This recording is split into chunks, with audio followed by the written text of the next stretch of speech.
Hey everybody, I'm Carlos Rodela. I make TikTok videos, comedy videos. I try to be funny. I also host a podcast, So Video Games Podcast with my buddy Brad. Check that out. And this is Two Geeks Talking.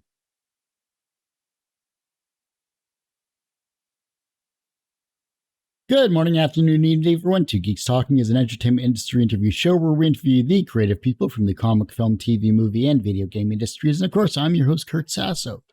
We are joined today by a returning guest. In fact, I've known him for a good number of years. And, I think this might be his second time on the show specifically. I might have had him once on a podcast way back when.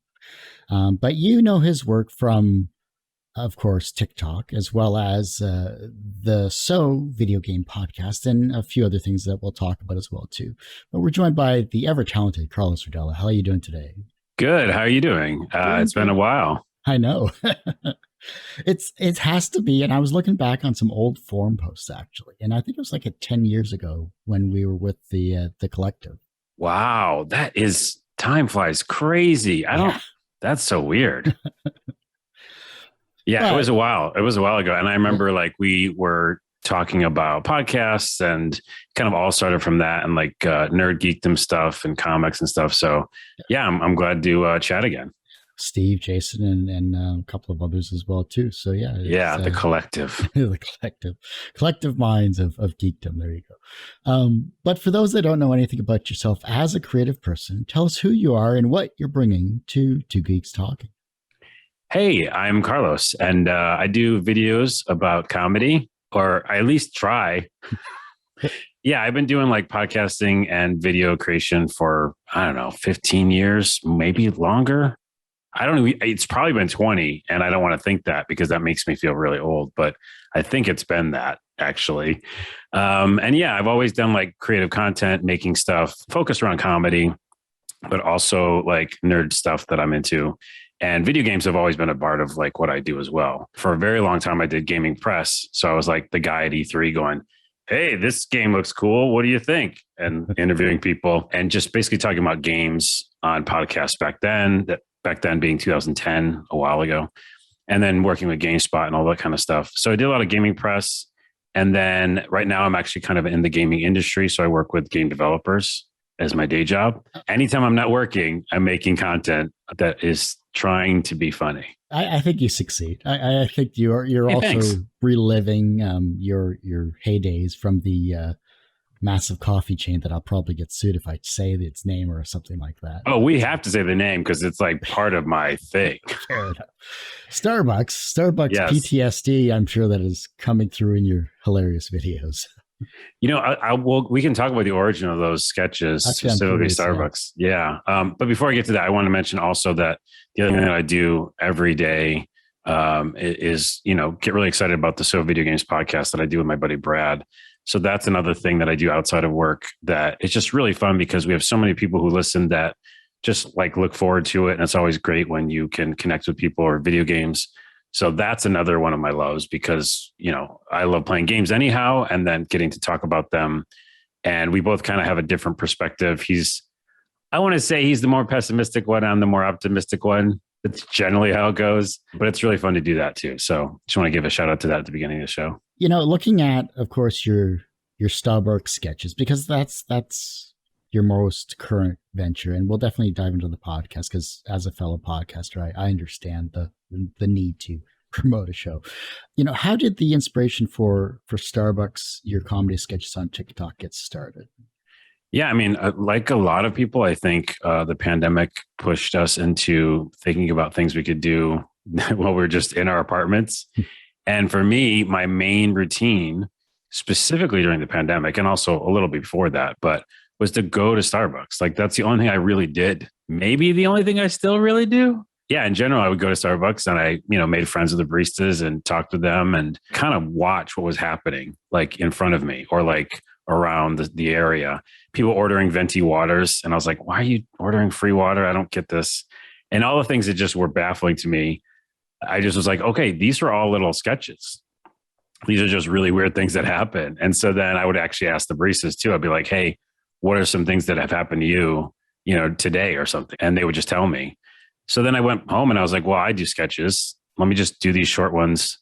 And I tried it on YouTube Shorts, I tried it on Instagram, but TikTok is where it kind of blew up. And I had my first one, it took a while. I don't know how many other creators you've talked to on here about TikTok, but like that algorithm is weird. Yeah. It doesn't make sense. And sometimes they just change it. So it took a while. I mean, like people say, don't get discouraged after like 20 videos. Don't get discouraged after like 100.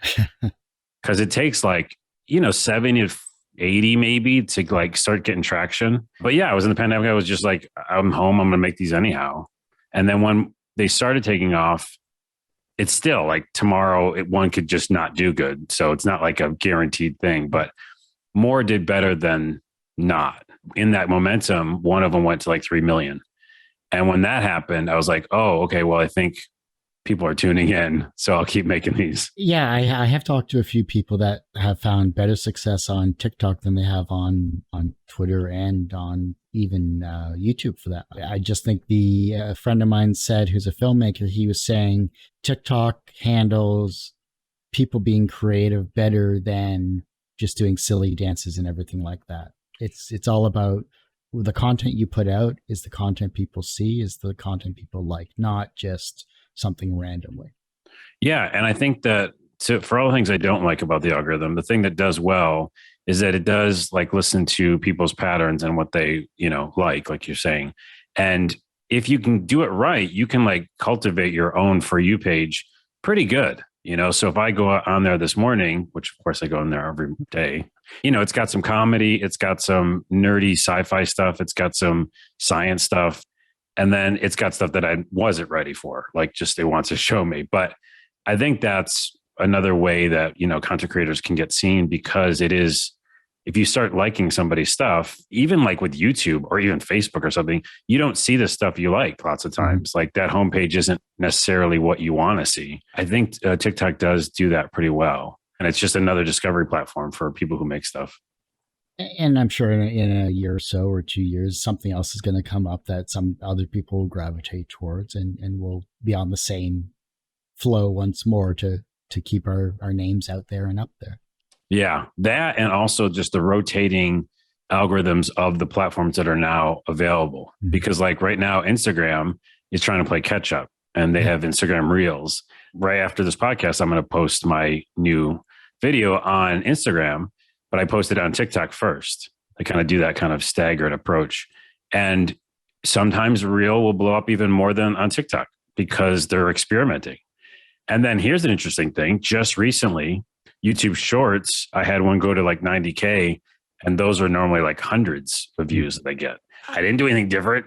It's the same sketch, but it's like they're trying stuff. And because they try stuff, it kind of sometimes can have creators like win. That's also the major issue that's been happening a lot lately, is because even if you post a short, or even if you post continuous content on a decent schedule, even then it feels like even if you're consistent, the algorithm will still push you down, depending on what you're promoting and posting. We're humans, we make things and we're flawed. So the things we make are flawed. That's a tangent.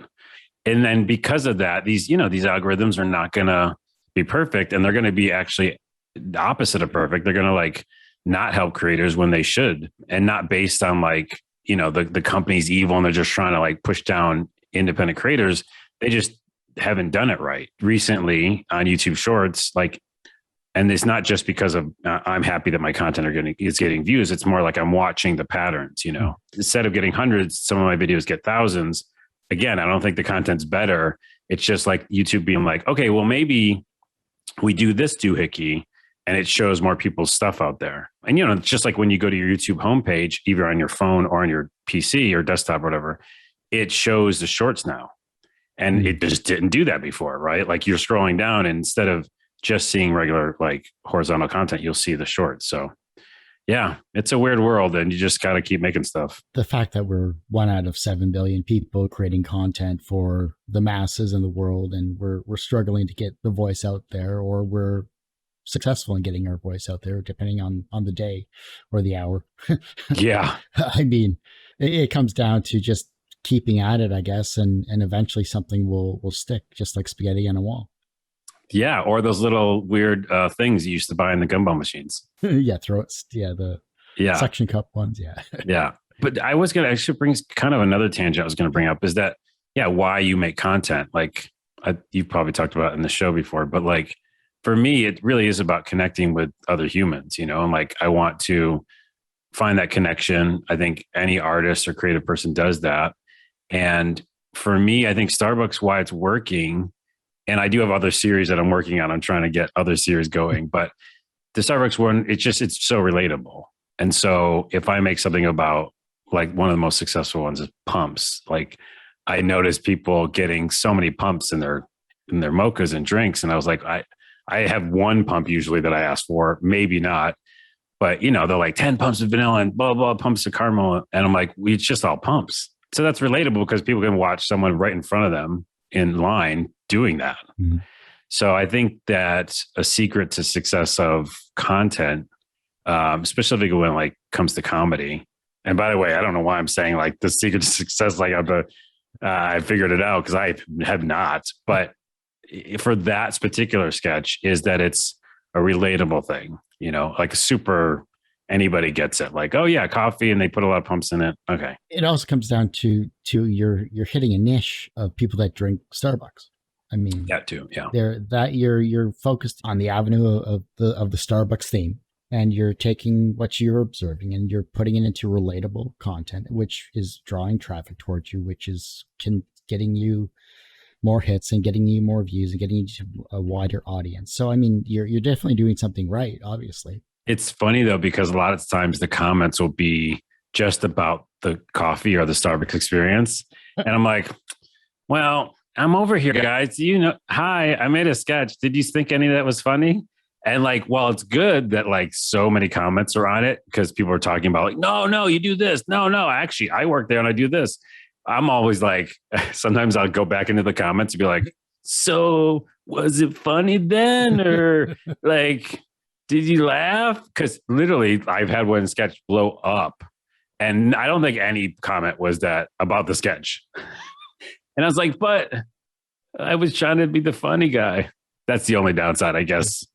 Well, comedy's hard though. I mean, like I'm sure today compared to what we're used to, I mean, comedy's evolved as well too. So what we think is funny may just be like deadpan everywhere else. I just worked with a content creator I really, really like, Lexi, and her TikTok is Lexi's Cool. So LEXYSCOOL. And we finally did our first crossover TikTok, and it's doing pretty good. It's on her channel. And then tonight I'm putting up one on my channel that's different. So we kind of filmed two of them. And I've always wanted to do that. And I think she's so funny. Her humor is like so different. And like you said about evolving, it's like, it's just a different type. Yeah, it's just really smart and simple humor. And then that's the same thing with like other comedy that I like right now. It's not categorized as like something that you've seen in the past. It's a new take on it.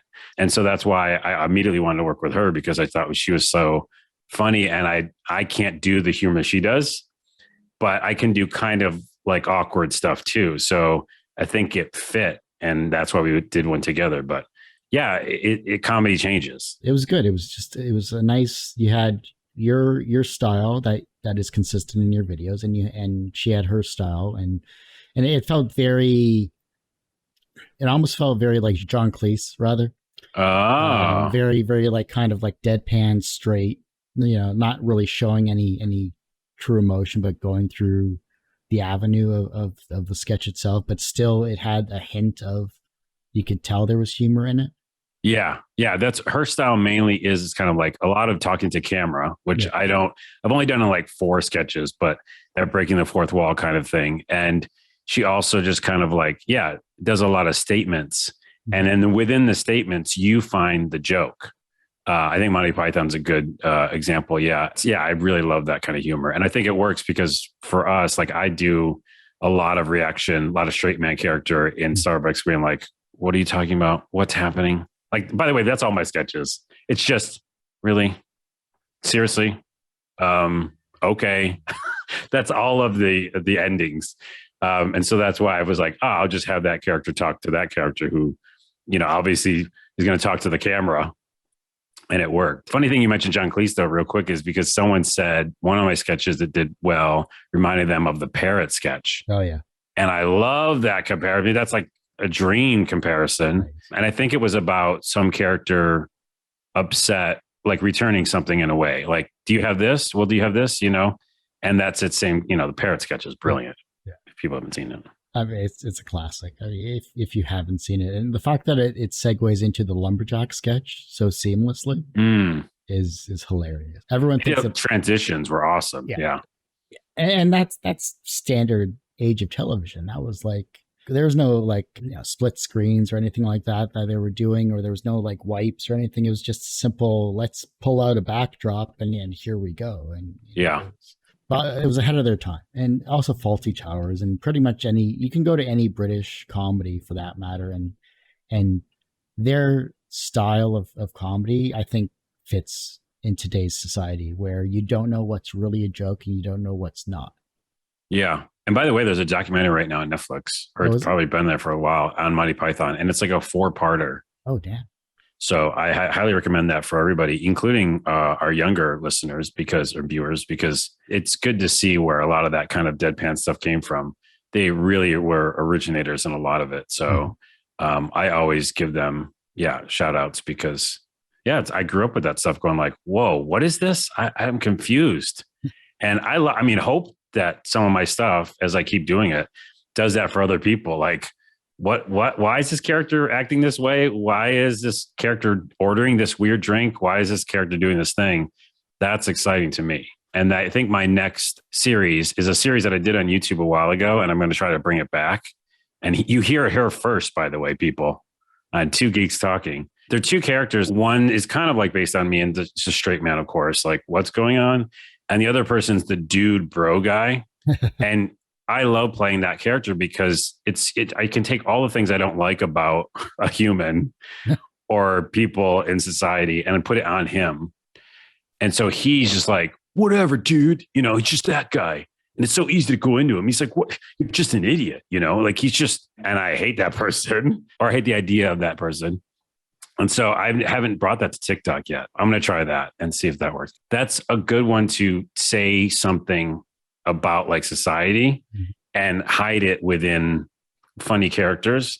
So I think I one time had him talk about, which is a controversial subject, but I had him talk about long time ago, Chappelle, and some stuff that I personally didn't like, but I had the dude character like the stuff. Does that make sense? Yeah. He's like, dude, this is awesome. He said these things. And the other guy's like, what? That's terrible what he said. And so it's fun because then you get the conversation started.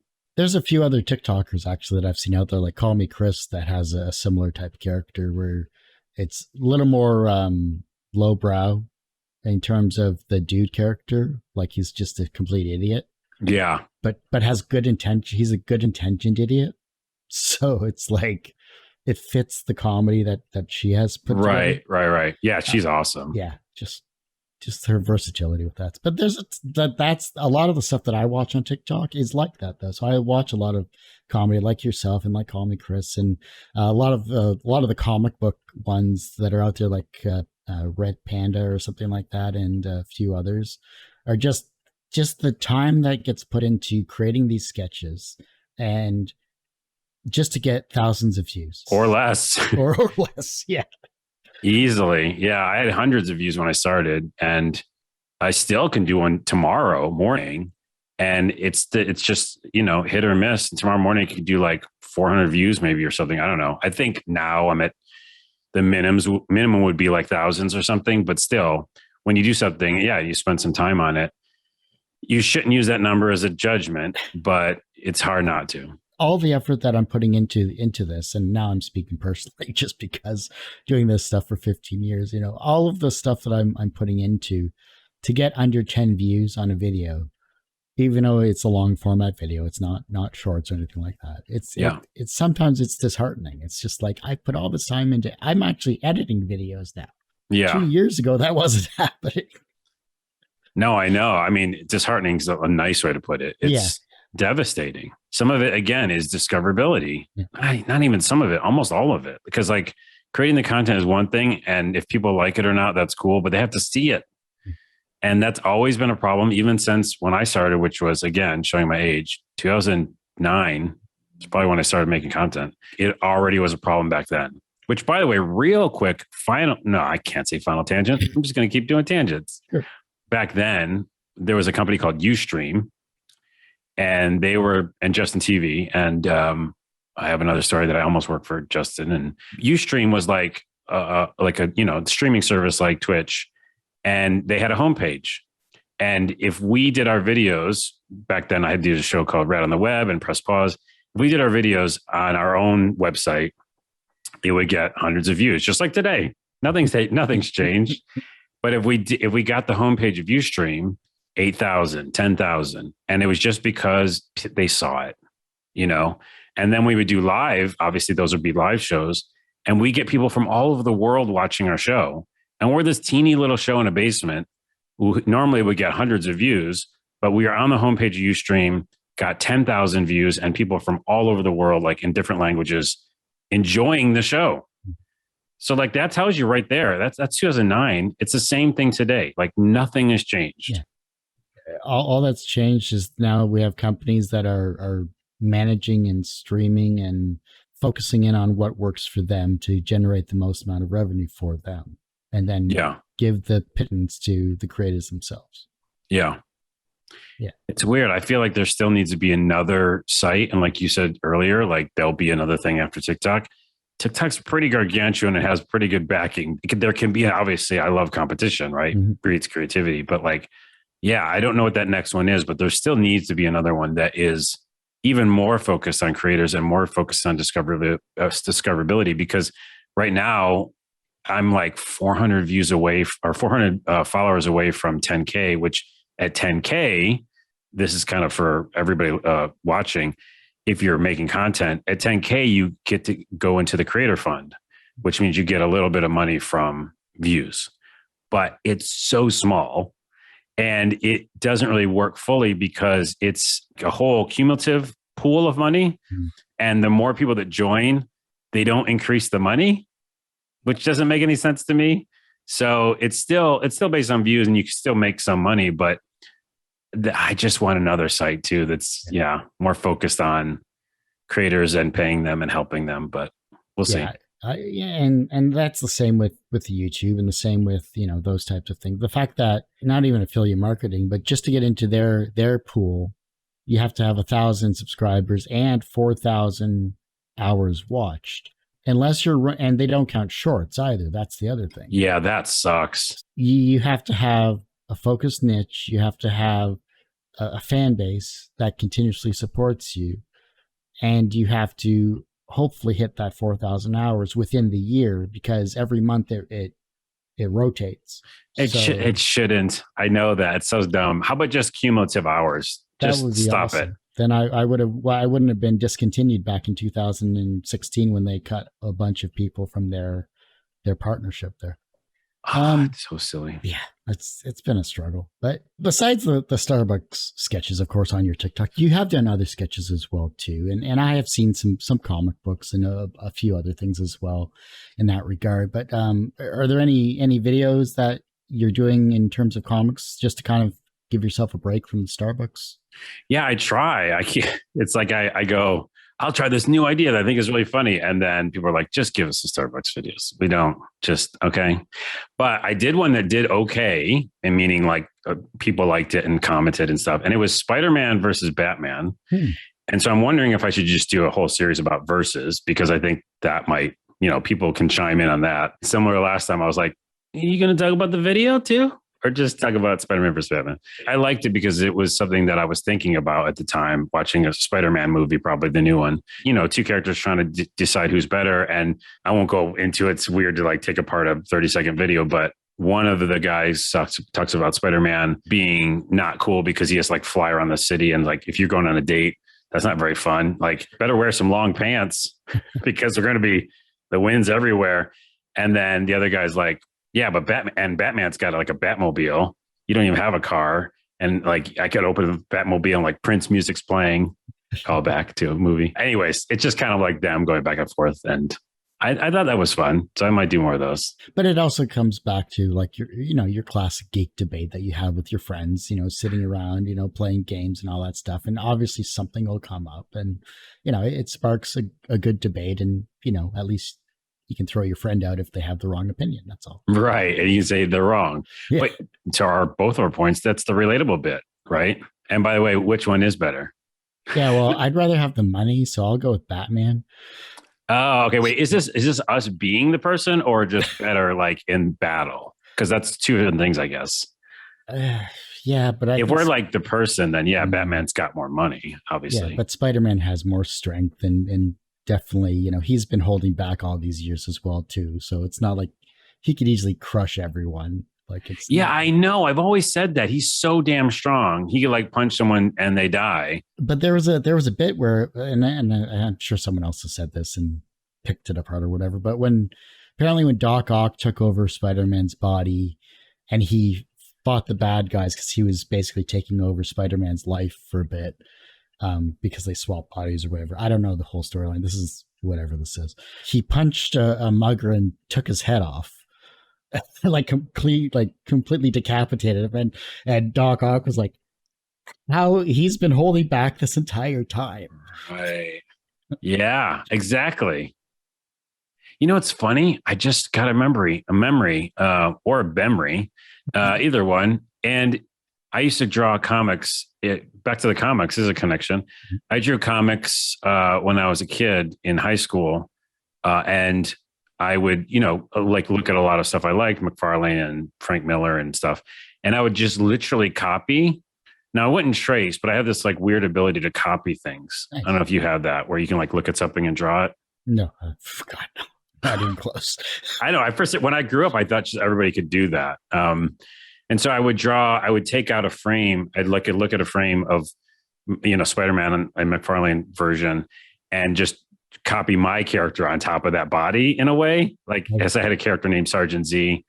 This is a long tangent, and Sergeant Z would like fight and then be in the Marvel universe, but also be in the DC universe, and all these kind of worlds would collide in my comics.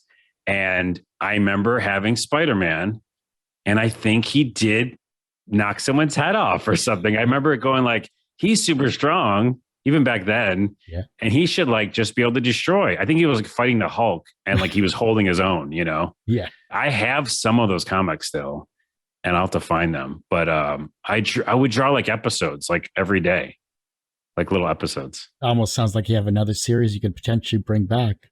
Like third rated superheroes in the Marvel and DC universe, and just bring back Captain Z there. Oh, Sergeant Z. It's Sergeant Z. Oh, geez, he got demoted. Oh, my bad.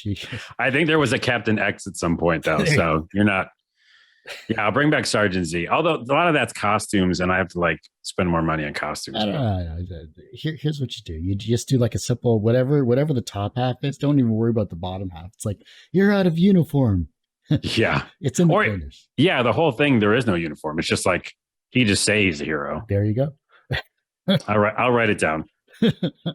Being a longtime podcast host as well too is always wonderful to have, and we kind of hinted back at this early on in the interview as well too. But you're of course doing a show for the past couple of years called the So Video Games Podcast, and that. So it's like I don't even know where to pause in that. That's the problem. It's like is there a comma like kind of hidden there? Like, how did that come about? Well, that's not me. That's Brad Galloway, who I do the show with. He's awesome. And so he started the website. Well, the website and company is called Game Critics. Go check it out, gamecritics.com. And they started a podcast there, and him and his buddy Corey did it. And so they already were doing it for a while. And then Corey had to go do something else. And so Brad's like, hey, do you want to join the show?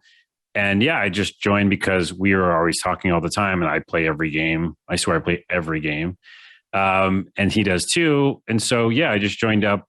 I think it's about 2.5 years ago, maybe 3. It was really fun to do, especially during the pandemic too. Again, cathartic thing to do, talk to somebody. For you, I'm sure the same thing. It's like not getting out as much, but you can definitely connect with people with a podcast.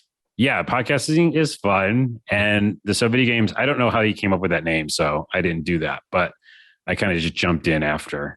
I think it's like, so video games Okay. podcast. Okay. But it's fun because I used to do something with a friend of mine as well too, and it goes back to the whole friends on a couch, playing video games and all that jazz.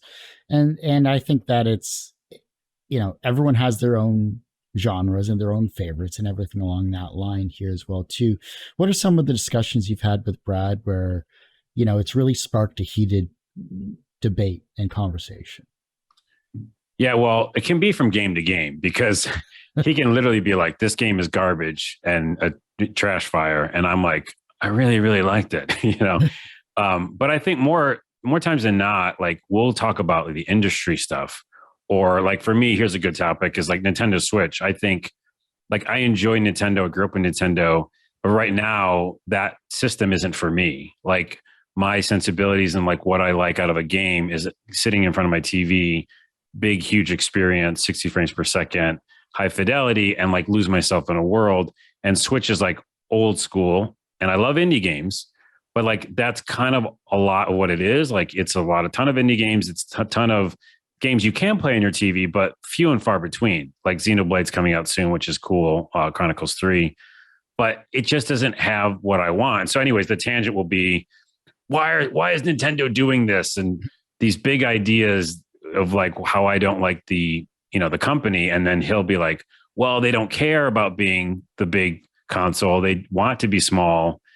And then, we'll talk about like what that means to us. But yeah, I think a lot of like industry stuff or like free to play will be a lot of, tense moments sometimes, but it's good because I think, we only learn from discussion and debate. Contrary to popular belief, right now in this time period, it is very good and healthy to have debates, and you can have them without yelling at each other. And I think that might be another success of the podcast because, I mean, we're really good friends. And then like also he could say anything and I could say anything about anything.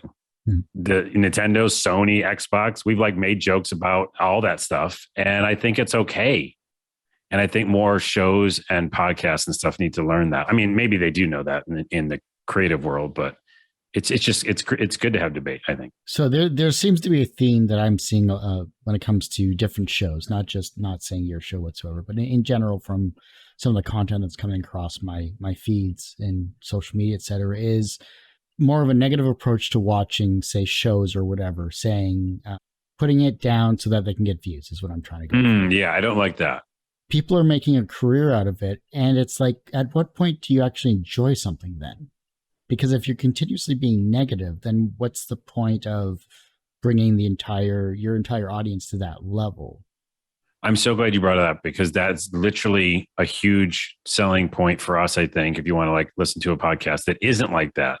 Because while we still have debates, neither of us are like being negative at each other or even at the games. Like sometimes he won't like something and lots of times we'll say at the end of a review, if we don't like it, hey, it might not be for us, but you might enjoy that, right? Like I'm tired of point and click adventures, me, myself, personally. But if you like a really high fidelity one, this is great for you. So we do a lot of that, but also I hate what you just described. And it is all over the place, which is negativity wins because that's just a societal thing. And it's terrible. I think that we're the positive podcast, even though we're different opinions and we're pessimistic and optimistic combined.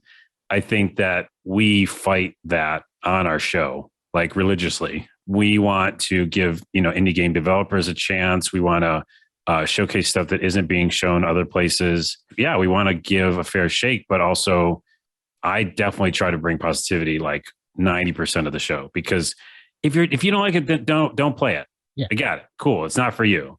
But I'd rather bring stuff to the show that I'm like, really interested in or really love because yeah, that's better. We're geeks and we're nerds and we enjoy what we enjoy. And now that we have platforms to share our joys with the masses and the world, let's do it in a positive but critical light, in the sense that, like you said, you're saying what you like, you're saying what you don't. You both have your own opinions, and that's really how it should be when it comes to reviewing games. Not everyone's going to like everything, and if they did, show me that person because I'll be really surprised. Yeah, or we'd all be the same person. Like, Collective. that callback to A Wrinkle in Time. Do you remember Wrinkle in Time? Oh yeah, I remember reading the book. I never saw the film. So I didn't either. I won't. I won't. no, no. But the book, you should reread it as an adult if you haven't. I think It's everybody been a listen. while. Oh man. So what's great about that is yeah, like to what we're just saying, there's a place they visit, another like planet like place, and like everybody does the same thing at the same time, like literally on like a metronome. And it's so creepy because think about that for a minute. And so they're all like in pattern, you know, and so that would be, yeah, we all like the same thing. We all like the same thing. It's fun to see the differences, but I think, yeah, I don't know. I think you can take the positivity, but you can also do the objective stuff too. Because I started again 2009 when at the beginning of the death of games journalism, I want to say, right, like old school games journalism, Ziff Davis and EGM and stuff, and so I think it's hard to do objective, and everything is subjective just naturally because we have an opinion. But I like to try to think that our podcast does that mixture where a lot of shows and content just does the subjective and that's it, and they're like double down on it. No, this is a piece of shit. This is the thing. This is great or this is terrible. But yeah, I think it's good to have the objective stuff in there and let people just decide for themselves sometimes. What's the social stigma that people should just get over? Wow, I don't know. Jeez Louise. Oh, comedy's got a lot of issues right now. I think that, well, I'm kind of tired of the politically correct. I think that the whole idea of comedy is to say what's happening, and this whole existence is ridiculous, right? The fact that we're on this rock and flying through space, and the fact that we all are gonna die, and that's crazy, and we're like totally fine with it most of the time, and the idea and all this horrific stuff happens, chaos is around us, and comedy helps us get through that. I think that's something that I would like to just get over, this very, very cancel culture thing that's happening. Now, I don't agree with some stuff that comedians say, just like I don't agree with tons of people. I still think they should be able to say it. There's an asterisk there next to Chappelle, which we won't go into. Some people that I go like, well, you're just being mean or something. But other than that, I really want comedy to be able to get outside of that cancel culture, because we got to say stuff because we're all processing what's happening. I think as comedians, and I'll put myself in that ring, we're just trying to process the world and help people process it, So a lot of times I think a joke comes from trying to do that and not necessarily like trying to hurt someone's feelings. If I see a comedian trying to hurt someone's feelings, which I've seen, obviously I'm alluding to it, then I think it's just mean. And again, people shouldn't be mean. That's the end of that statement. I usually ask introspective in the second half anyhow. Let's do it. I want to get introspective. You want to get okay. I really do. You asked for it. Yeah, let's do it. What was an early experience where you learned that language had power?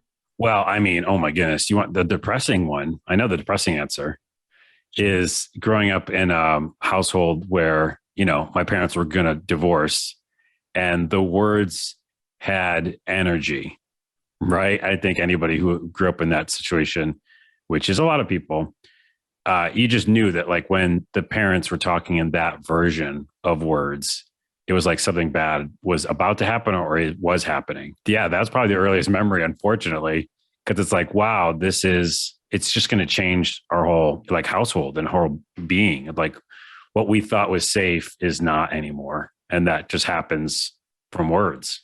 A more positive way to take words and having power, and this is actually alludes to what I do today, is that me and my buddy Lester back in the day in high school would do comedy.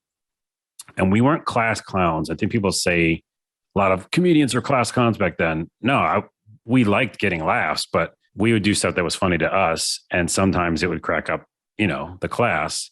To see like a whole classroom like freak out that what we were saying, that felt pretty powerful. You know what I mean? And then obviously the teacher was mad and wanted us to leave, would send us to in-school suspension, which is a thing. But yeah, that was pretty powerful. But yeah, we would do something silly and just back and forth with each other. We had the whole classroom as like an audience. And we're like, holy crap. At what point are we good enough? Holy crap. These are big questions. All right. Now we're in this. By the way, that answer is easy, actually. We are never good enough. I think up until we pass away and go into whatever we want to talk about there that happens next, we're still challenging ourselves and figuring it out. I mean, I think that's kind of the role of why we're here. It's obviously to connect with other people, but it's also to evolve ourselves and understand ourselves. Um, I have a deeper answer to that, like what happens after we die, which is pretty much the biggest question. But I think I think it involves what we learn here, because this existence is like a silly, weird thing. It's a play, Maya. Remember, they called that Maya, and that's in the Tao of physics, by the way. Yeah, it's just a funny play that we're in. Tragic. It's a funny, tragic play, and I think we're supposed to figure stuff out internally. So the answer is never. Usually everyone asks, what's the wisest piece of advice or what's the most bullshit piece of advice that you've ever received? But what is the second wisest piece of advice that you've received that has stuck with you in your career? Oh, I got one. So I don't know if it's advice, but it's like, I have to give props to this little company I worked for. Well, we weren't that little, but it was called Mevio, which you remember. I think we talked about it before, you and I. It's back in San Francisco. It was similar to Revision 3, if anybody remembers that. They were right across the street from us. And we were all making like video content. And it was where I learned to make content. Because before that, I'd made VHS stuff, because again, I'm old. Little things with my friends and stuff. But when I got there, I had like the green screen and I had like a little mini studio and cameras, like multiple cameras and good audio. And I think I just back then I learned a lot. I learned a lot about audio and video and green screen that I still use right now in TikTok. And I think that actually does answer the question, because if I didn't have that stuff, like right now, I'm using a pretty good mic. Like this is a nice mic. This mic, fun fact, is what I use for my TikTok sketches. Even though it looks like, why would you, how can you do that? The mic's not showing up. But I turn this to the side and I aim it the way that I know how to aim it. And I put it omnidirectional or whatever, I push it forward, and then I get a good audio out of it. So audio and visual and how to light a green screen and just all that stuff I learned back then. That stuff I'm still today But helpful. that's practical experience though as well too. And if you didn't have those, you'd be watching a YouTube video on how to do that stuff. Yeah. But I think it's just something different how I learned about it from this guy, Nick, and a bunch of people at Mevio. Like they really were like hands-on. They would sit down and be like, we're doing this every day. Like, by the way, that side stories, we made content every day on that channel. And we had to work with other producers and help them make stuff every day. And so these people who were helping me learn, and my buddy Lucas helping me learn Final Cut Pro, all that stuff is invaluable, because it was hands-on and it wasn't watching someone on YouTube actually, which works. But being around somebody, it's not the same. Yeah. So I would say, yeah, both of all those people there and the stuff I learned there. It's questions I was going to ask Stan Lee, but that will never happen. So I guess creative and talented people like yourselves. By the way, did I ever tell you I interviewed Adam West? Oh, really? Yeah. And when I was working at GameSpot, it was the same year that I did Snoop Dogg, and I talked with him. The quick story is that, and I might have said this before on a show, but I met him. He was super nice. He was there promoting a Family Guy game because I think he did a voice in there, right? Yeah. And so it was really weird because I was trying to have an interview with him, but there's a lot of people like taking pictures of us and stuff. So that was annoying. But I was just talking to him about a rumor that I heard he was going to be in a Batman movie, like in the background somewhere, like another character. And I go, and this is like literally putting foot in mouth. And I like Adam West. I'm like, yeah, I heard a rumor you're in the new Batman movie. And he's like, oh. And then I go, yeah, it'd be perfect. You could be like the old Batman. And I go, oh, I just called him the old Batman. And then he goes, and he would always say my name. He'd be like, Carlos. That's a terrible thing to say or whatever. Like he was just joking with me, but he would always say Carlos before he said anything. It was really interesting. But he was very, very nice. And I made a fool of myself in front of him. Yeah. I very first time went to for C2E2 in Chicago. Com convention, and George R.R. Martin is sitting at the end of a table. This is way before Game of Thrones. Mm-hmm.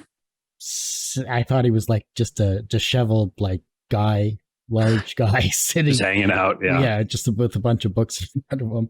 And then Max Brooks was beside him. And I have a video of this as well, too, where it's literally, I was like, I messed up his name.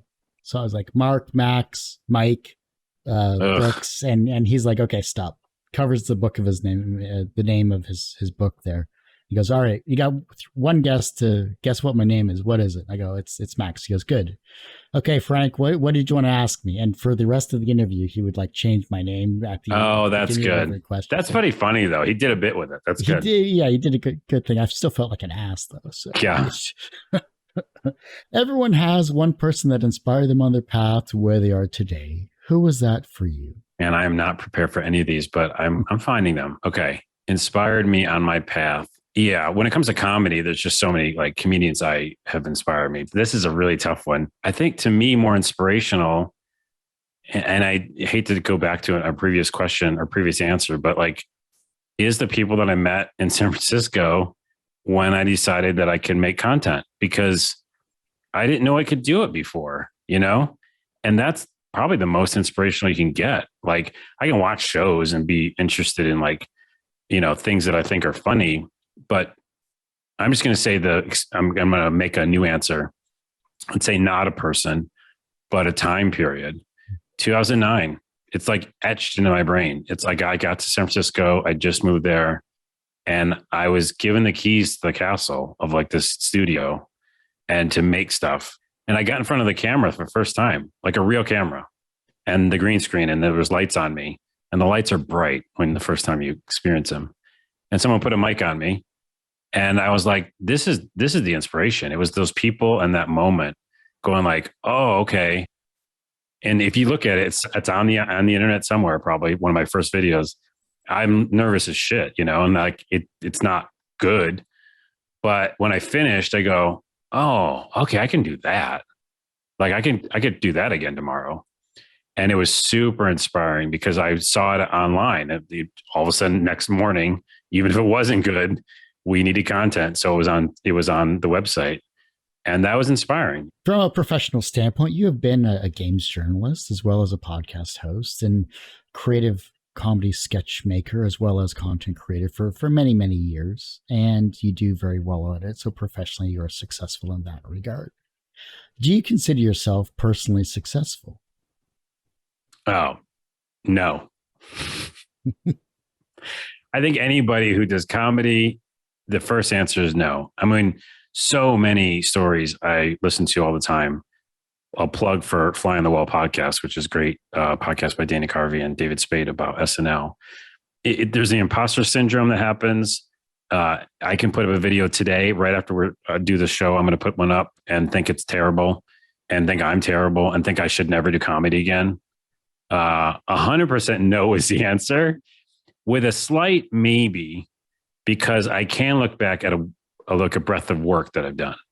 And that feels good. I won't say it feels great, but it feels good because I can be like, oh, I did this. This was fun. I got to experience this. I did this video that a bunch of people liked. So I like that the answer is maybe sometimes, but lots of times it's no. I don't. I just go, what am I today? Did it work today? And lots of times it's no. So back to sad answers from Carlos. The reverse of success is failure. How do you deal with your failures? So every day, failures we'll take it with just comedy because we're on that train. Because failures in life, I mean, come on, that's hard to deal with for anybody.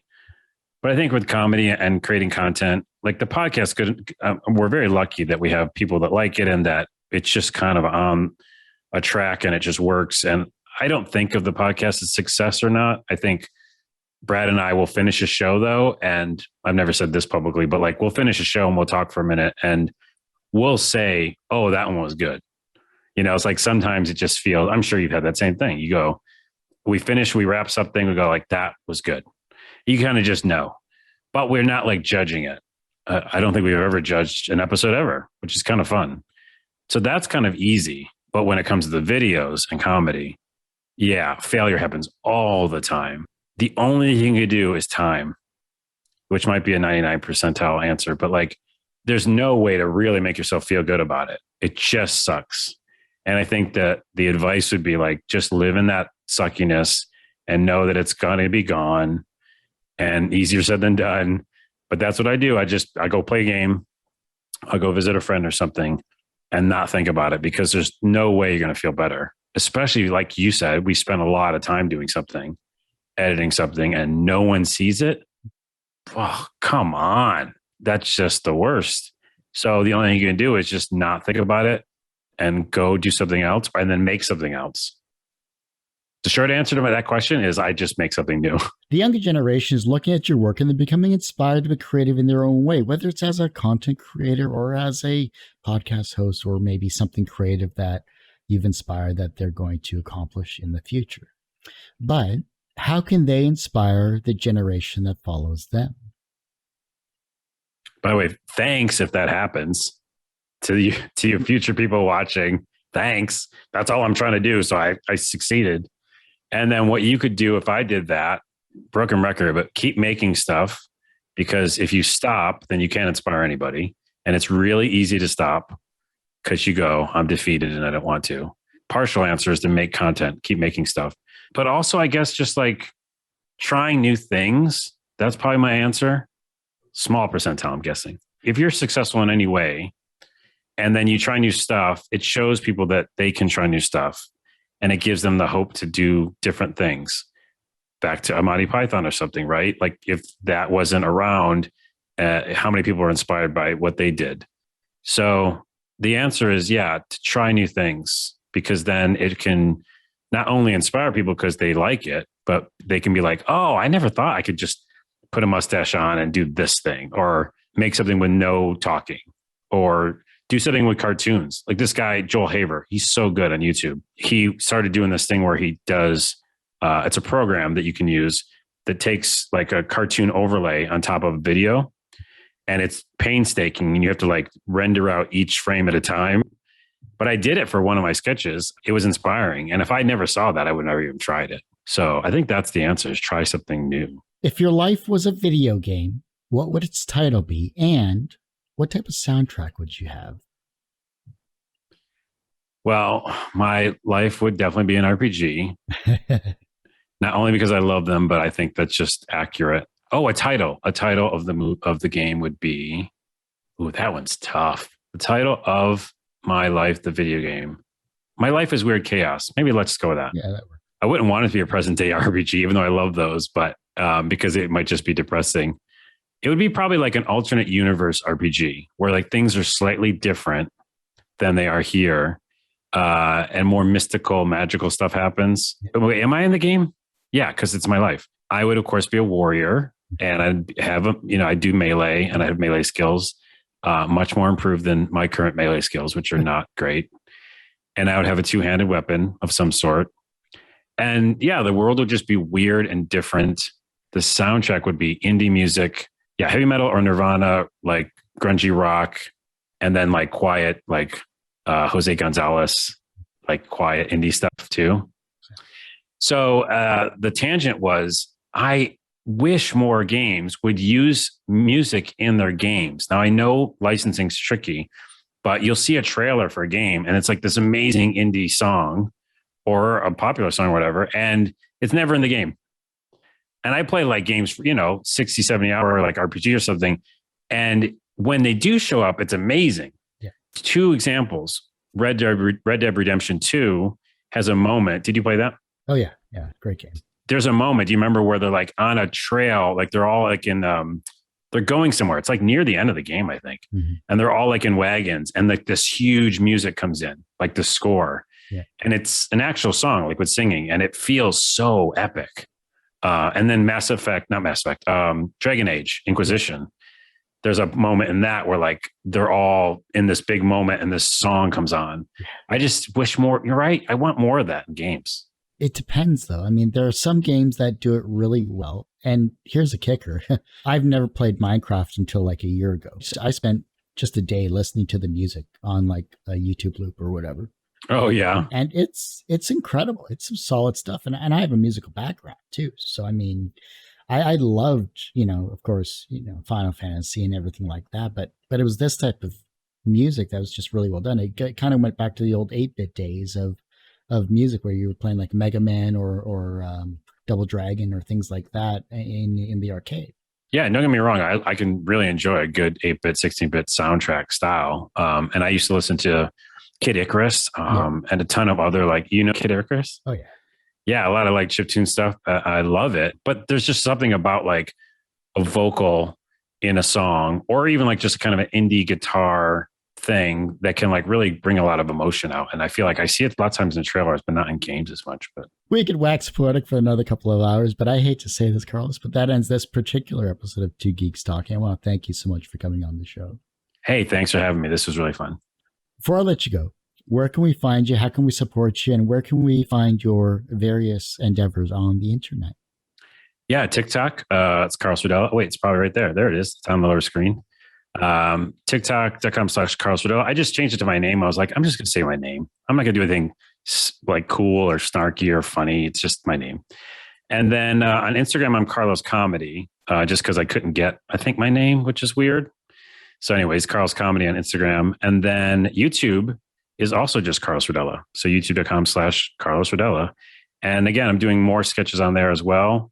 A style of video I haven't talked about is this like really weird talking painting style that I'm trying. And some of those are on YouTube. So check that out. And then also want to promote Lexi's Cool, LEXYSCOOL on TikTok. She's awesome. So go check her out. And we're doing a couple of videos together. And then, so Video Games Podcast every week. We have an episode go up. And if you want to hear about any game, we literally play all of them. Well, again, thanks so much for coming on the show. Greatly appreciate it. You can, of course, find this interview and 1,000+ others on our website, tgtmedia.com or twogeekstalking.com. And, of course, on our YouTube channel, which is a little more updated than our website because I'm only one person. Please give me a break, which is youtube.com/c/tgtmedia. And also, we have a Patreon. I have to promote that because I'm still looking for work. And any support that you can have, especially towards our 50th anniversary, which is coming up on August 8th, would be greatly appreciated, which is patreon.com/TGTmedia. And as I say every week, everyone has a story to tell. It's up to me to help bring that out. Thanks for listening, watching on Two Geeks Talking.